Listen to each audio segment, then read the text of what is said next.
ஆண்டவரும் இரட்சகருமாகிய இயேசு கிறிஸ்துவின் நாமத்தில் உங்கள் அனைவருக்கும் என் அன்பின் வாழ்த்துக்கள். இன்றைய நாளுக்கான வேத தியானமாக ரோமர் 12வது அதிகாரம் 12வது வசனம்.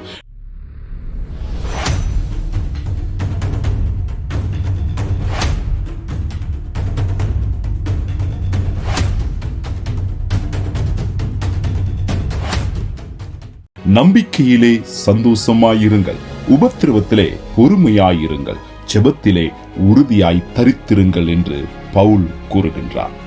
தேவ பிள்ளைகளே, இந்த நாளில் இந்த வார்த்தையை கேட்டுக்கொண்டிருக்கிற உங்களுடைய சூழ்நிலை எப்படி வேணும்னாலும் இருக்கட்டும், ஆனால் வசனம் சொல்கிறது நம்பிக்கையிலே சந்தோஷமாயிருக்க வேண்டும். நம்முடைய நம்பிக்கை எப்படிப்பட்டது? எங்களுடைய நம்பிக்கை கர்த்தராகிய இயேசு கிறிஸ்துவை பற்றிய நம்பிக்கையாயிருக்கிறது. அவர் கர்த்தரும் தேவனும் இரட்சகருமாய் இருக்கிற தேவாதி தேவன் என்கிற நம்பிக்கை நமக்கு இருக்கிறது. இந்த நம்பிக்கை ஒரு நாளும் தோற்று போவது கிடையாது. இந்த நம்பிக்கை நம்மை ஒருபோதும் ஏமாற்றுவது கிடையாது.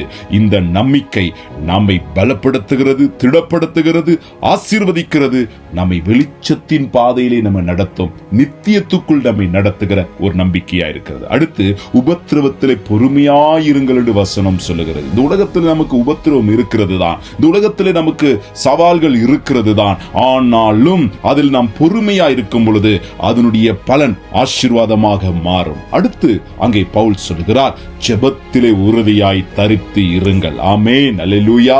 நாம் ஜெபத்திலே உறுதியாய் தரித்து இருக்கும் பொழுது நம்முடைய கிறிஸ்தவ வாழ்க்கையில, அன்றாட வாழ்க்கையில, நம்முடைய குடும்ப வாழ்க்கையில கர்த்தர் பெரிய காரியங்களை ஜெயமாக, பதிலாக, ஆசீர்வாதமாக நம்முடைய வாழ்க்கையிலே அவர் கிரியை செய்கிறதை நாம் பார்க்க முடியும். ஆக ஒவ்வொரு தேவ பிள்ளையும், ஒவ்வொரு தேவனுடைய பிள்ளைகளுடைய குடும்பங்களும், தகப்பனா இருக்கட்டும், தாயா இருக்கட்டும், பிள்ளைகளா இருக்கட்டும், சகோதரர்களா இருக்கட்டும், இந்த வார்த்தை கேட்கிற நீங்கள் ஜெபத்திலே தரித்திருக்கும் பொழுது கர்த்தர் உங்களுடைய வாழ்க்கையிலே பெரிய காரியங்களை செய்வார்.